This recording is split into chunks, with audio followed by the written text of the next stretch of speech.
Wiping her hands on the rough fabric of her apron, Natalia looked toward the entrance, just as the Tuesday afternoon lull violently shattered. A sudden shriek from the doorbell instantly killed the clatter of coffee cups and the low murmur of regulars. Two men built like brick walls, clad in impeccably tailored charcoal suits, stepped inside. Sweeping the room with cold, clinical precision, they flanked the door to clear a path. Then he walked in.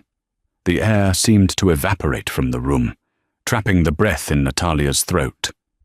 A few feet away, the little girl coloring quietly in her section, the one Natalia had been secretly feeding for 3 weeks, dropped her crayon. The neon sign outside the Copper Kettle on West 43rd Street had a persistent flicker on the K that sounded like a dying cicada. It was a gritty, unforgiving stretch of the city, the kind of neighborhood where people kept their heads down and their business to themselves. Natalia was 26, drowning in student loans from a half-finished nursing degree, and surviving on tips, black coffee, and the sheer stubborn will to not move back in with her mother in Ohio.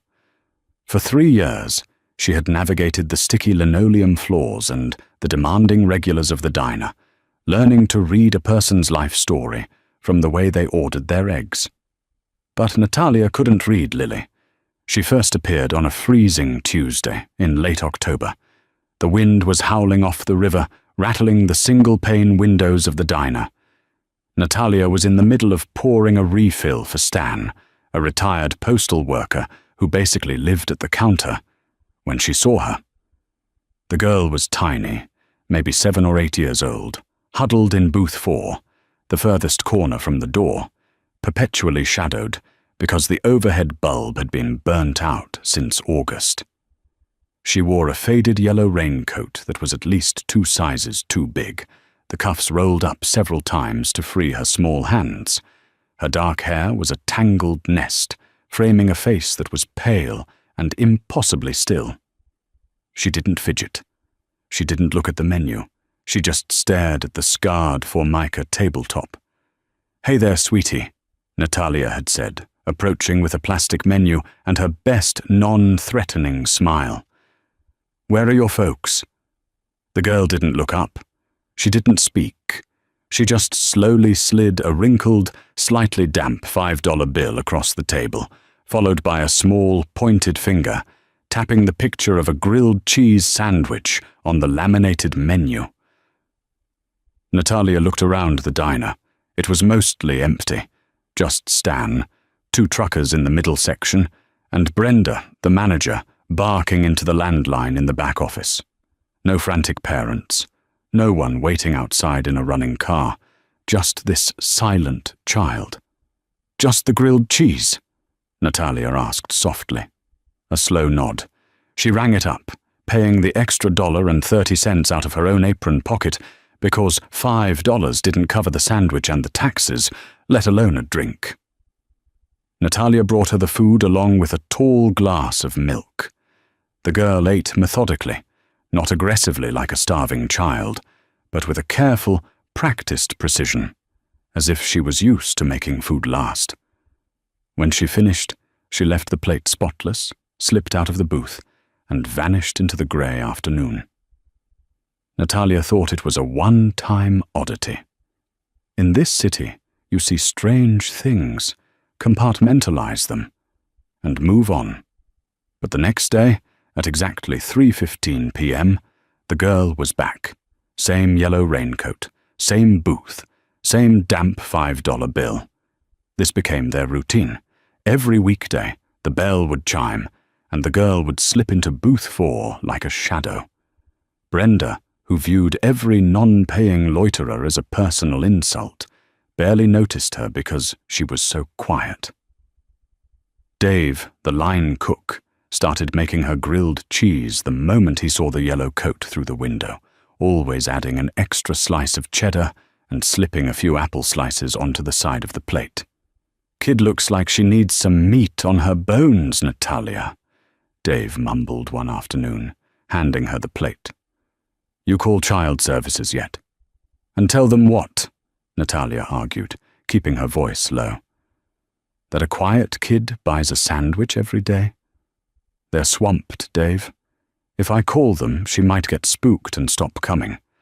At least here, I know she's eating once a day. Natalia tried to break the silence. She learned the girl's name was Lily because, on the second week, she left behind a cheap, spiral-bound sketchbook. On the inside cover, written in shaky, jagged letters, was Lily P. When the girl returned the next day, Natalia handed it back to her. "I kept it safe for you, Lily," Natalia said. For the first time, Lily looked directly into her eyes. Her eyes were a striking, piercing blue, an almost unnatural shade that made Natalia's breath hitch. They were old eyes, heavy with a kind of sorrow and exhaustion no 7-year-old should possess. Lily took the book, clutched it to her chest, and gave Natalia the smallest, almost imperceptible nod. Natalia started sitting with her when her section was slow. She didn't push Lily to talk. She would just sit across from her, rolling silverware into paper napkins, talking about her day. She told her about her grumpy landlord, Mr. Henderson. She told her about how she burned her toast that morning. She filled the silence so Lily wouldn't have to. During these one-sided conversations, Lily would draw. She was incredibly focused, her small hand moving furiously over the paper with a stolen diner pen. Natalia assumed she was drawing standard kid things, sunhouses, dogs, stick figures. It wasn't until the end of the 3rd week that Natalia finally saw what Lily was drawing, and the first true wave of dread washed over her. The rain in November felt like ice. It was a miserable, slow Thursday. The diner smelled heavily of wet wool, stale coffee, and frying onions. Lily arrived at her usual time, but something was different.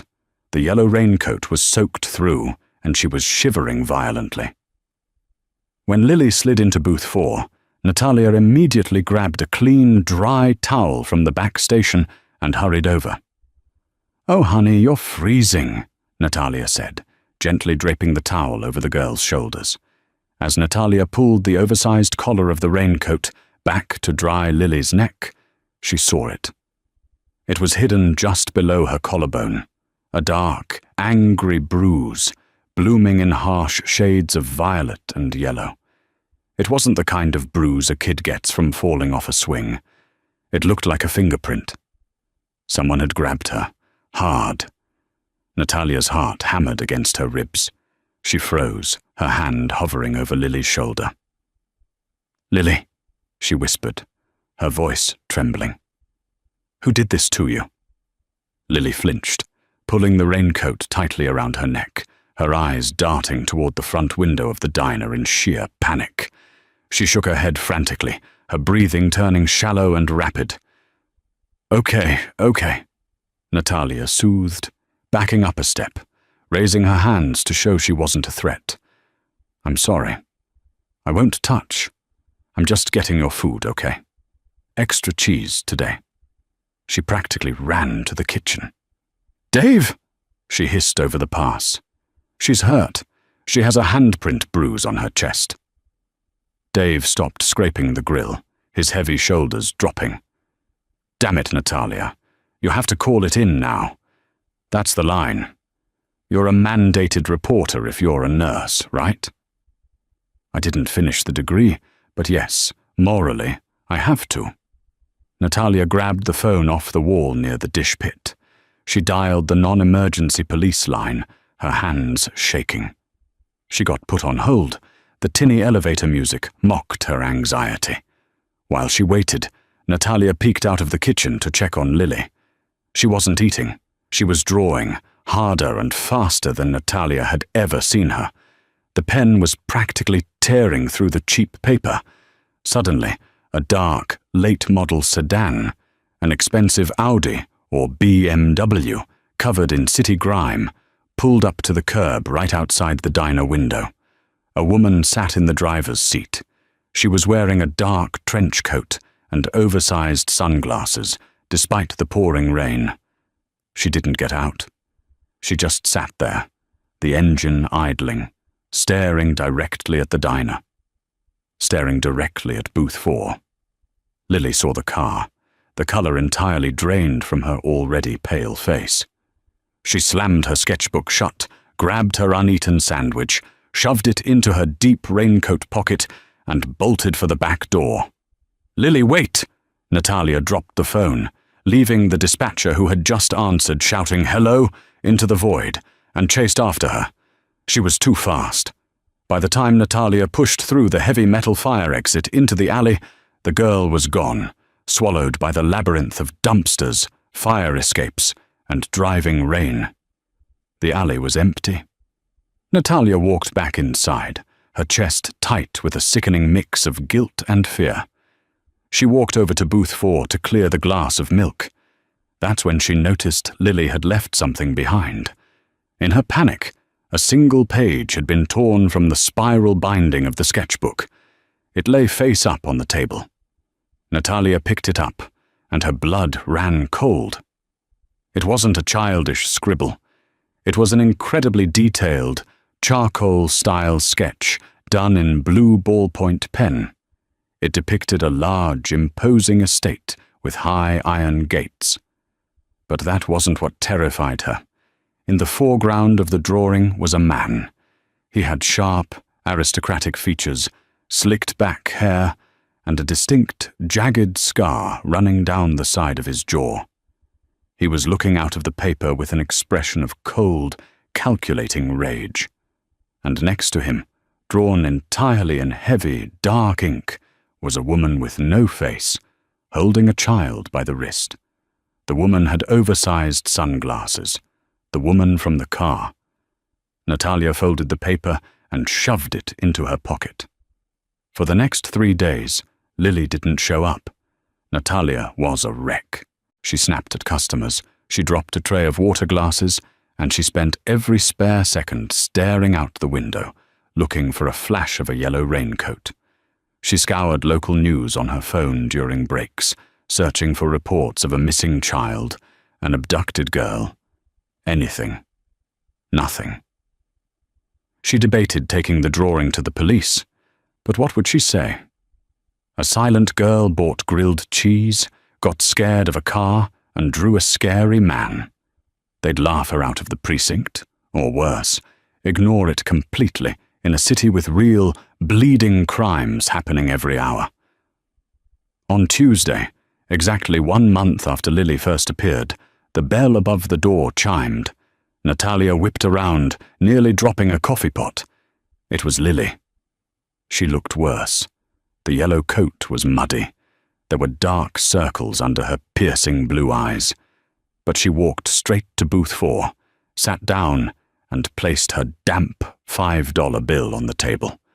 Natalia rushed over, sliding into the booth across from her, protocol and professionalism entirely abandoned. "Lily, where have you been? I was so worried." The little girl didn't reach for her sketchbook. Instead, she reached across the table and, for the first time, grabbed Natalia's hand. Her fingers were ice cold. She looked at Natalia, her eyes pleading, and she spoke. Her voice was scratchy, unused, and heartbreakingly tiny. "He found us," she whispered. Before Natalia could ask her who he was, before she could ask her about the woman in the car, the diner bell rang again. But this time, it wasn't the gentle chime of a regular pushing the door open. The door was shoved open with such force that it hit the wall with a loud crack, the bell shrieking in protest. The diner, usually filled with the clatter of silverware and the dull roar of conversations, went dead silent. Dave stopped the grill scraper in mid-air. Brenda froze halfway through, counting the register till. Natalia looked toward the entrance. 2 men stepped inside. They were massive, at least 6'4", built with thick, unyielding muscle hidden beneath expensive, charcoal-grey suits. They had earpieces wired into their collars. They didn't look like local muscle. They looked like elite private security. The kind of men who made problems disappear before the police even knew there was a problem. They stepped to either side of the entrance, their eyes scanning the room. They dismissed the truckers. They dismissed Stan at the counter. Their eyes locked instantly on booth 4, on Natalia, and on Lily. Lily let go of Natalia's hand. She didn't scream. She didn't run. She simply shrank in on herself, curling her knees to her chest inside the booth, making herself as small as humanly possible. Then, a third man walked through the door. The air in the room seemed to turn to lead. He was impeccably dressed in a dark navy overcoat, a bespoke suit beneath it. He had salt and pepper hair, perfectly styled, and moved with a terrifying, predatory grace. Natalia recognized him instantly, not from the news, not from a magazine. She recognized him from the sketch folded in her apron pocket. It was the man with the scar. Up close, the jagged white line running down his jaw was even more pronounced, a stark contrast to his tanned, sharp features. Natalia knew who he was because anyone who lived in this city and paid attention to the skyline knew who he was. Belvis Sterling, CEO of Sterling Global Equities, a billionaire known for buying out failing companies, gutting them and selling the pieces. He was notoriously private, ruthless, and commanded an empire that spanned half the globe. He was a man who owned politicians and judges, and he was walking straight toward her section. "Ma'am," one of the truckers at the middle table started to say, half standing up, sensing the heavy, dangerous atmosphere. One of the bodyguards simply turned his head, leveled a dead-eyed stare at the trucker, and slightly opened his suit jacket to reveal the matte black grip of a holstered firearm. The trucker sat back down, his eyes wide, looking firmly at his plate. Belvis Sterling stopped at the edge of booth 4. He didn't look at Natalia. He looked down at the shivering pile of yellow raincoat. "Lilith," he said. His voice was deep, resonant, and completely devoid of warmth. It wasn't a greeting. It was a command. Lily trembled. She didn't look up. Natalia's protective instinct, born from years of looking out for her younger siblings back in Ohio, and honed by 3 weeks of watching this broken little girl, completely overrode her common sense. She stood up, blocking his view of Lily, putting her body between a billionaire titan and the child. "Excuse me," she said, her voice shaking but loud enough to echo in the silent diner. "You can't just come in here and intimidate my customers. Who are you?" Belvis Sterling finally looked at her. His eyes were the exact same piercing, unnatural blue as Lily's. The realization hit Natalia like a physical blow to the stomach. "I am Belvis Sterling," he said, his tone suggesting Natalia was a mildly annoying insect buzzing near his ear. "And you are standing between me and my daughter." Her mind spun. Daughter? The bruise, the woman in the car, the fear in Lily's eyes. It didn't make sense. If he was her father, why was she terrified of him? Why was she hiding out in a dingy diner, eating off a waitress's tips? "I don't care who you are," Natalia blurted out, her hands gripping the edge of the table so hard her knuckles turned white. "She's terrified of you. She has a bruise on her chest. I'm not letting you take her anywhere until the police get here." A terrifyingly cold smile ghosted across Sterling's face. He snapped his fingers, a sharp, crisp sound. Instantly the 2 bodyguards moved. One stepped up and grabbed Natalia's upper arm. His grip was like a vice, instantly bruising the muscle. He effortlessly yanked her out of the way, practically lifting her off her feet, and shoved her backward. She stumbled, crashing into the adjacent empty table, knocking over a ketchup bottle that shattered on the floor, looking like a spray of blood against the linoleum. "Natalia!" Dave yelled from the kitchen, grabbing a heavy cast-iron skillet and rushing the counter.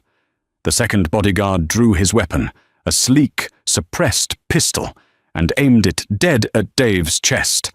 "Step back, Cook. This is a family matter." The diner was paralyzed. Natalia scrambled to her feet, clutching her aching arm, her heart roaring in her ears. Belvis Sterling leaned down into the booth.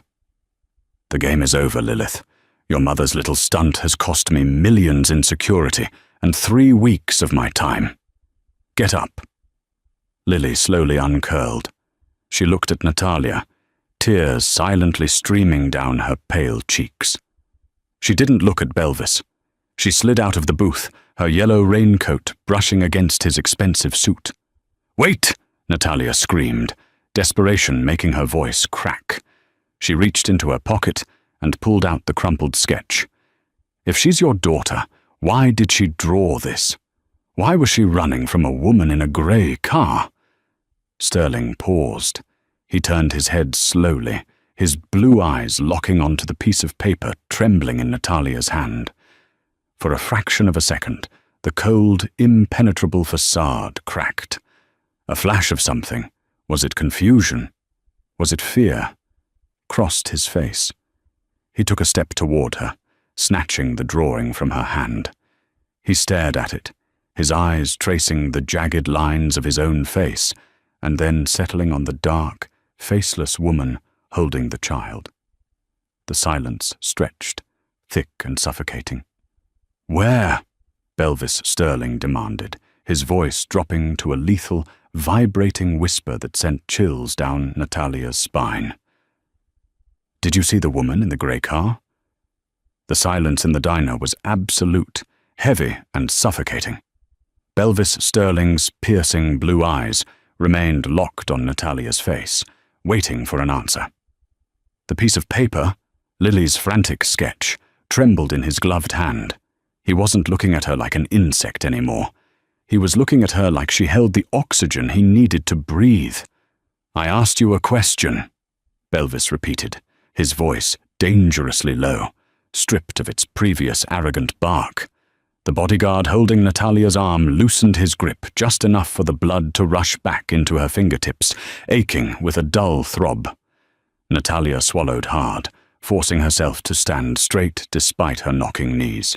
"Thursday," she said, her voice raspy. "Last Thursday, it was pouring rain. A dark grey sedan pulled up right outside that window."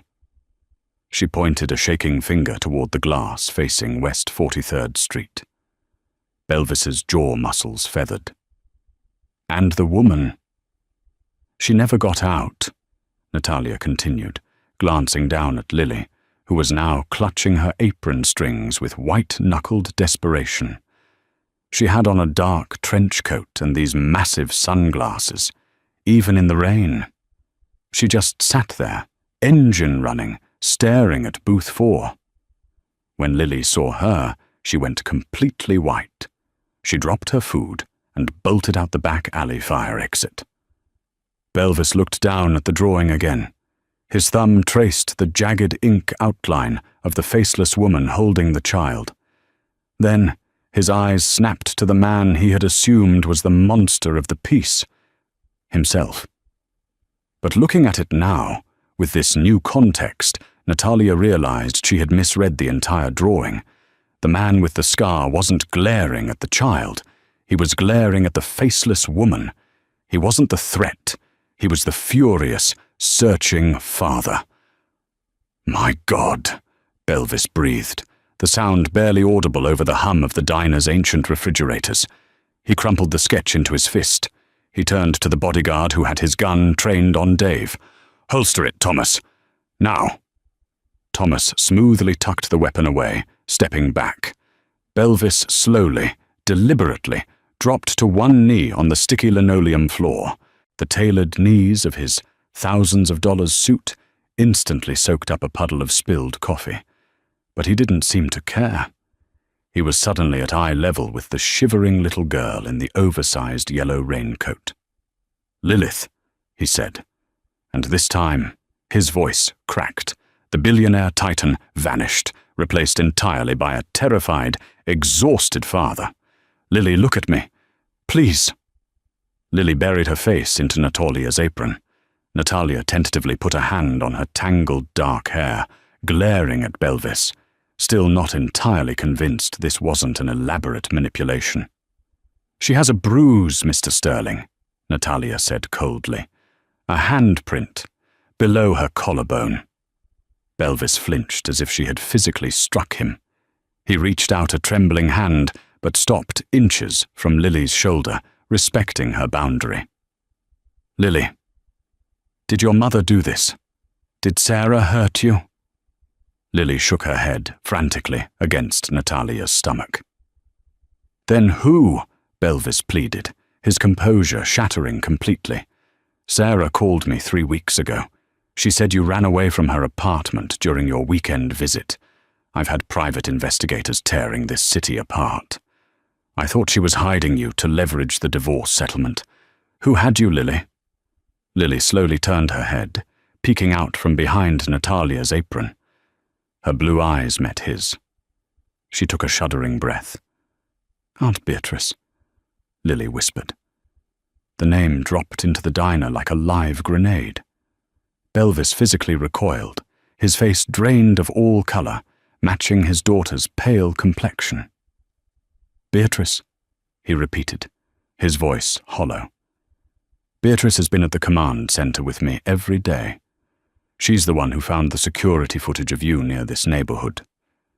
She directed the search teams." He stopped, the horrific realization washing over him in real time. Beatrice was his sister-in-law. She was the one managing the logistics of the search. She was the one filtering the information, which meant she wasn't searching for Lily to bring her home. She was hunting her to finish whatever she had started. "She grabbed me," Lily whimpered, the dam finally breaking as tears spilled down her cheeks. "When Mommy was asleep, she put me in the grey car. She said you didn't want me anymore. She said you paid her to take me away to a special school where I couldn't bother you. I got away when she stopped for gas. I ran and ran until I found the alley here." Belvis's eyes filled with a terrifying, absolute rage. It wasn't directed at Natalia or Lily or the diner. It was a cold, calculated fury directed entirely outward. He stood up slowly. "She was keeping you close," Belvis muttered, piecing it together aloud. "She couldn't let the police find you, but she needed to control the narrative. If you stayed missing, my ex-wife gets nothing. The trust defaults. And Beatrice, as the named executor in the event of Sarah's negligence." He let out a dark, bitter laugh that held no humor. "She used my own security firm's resources to track you down before I could.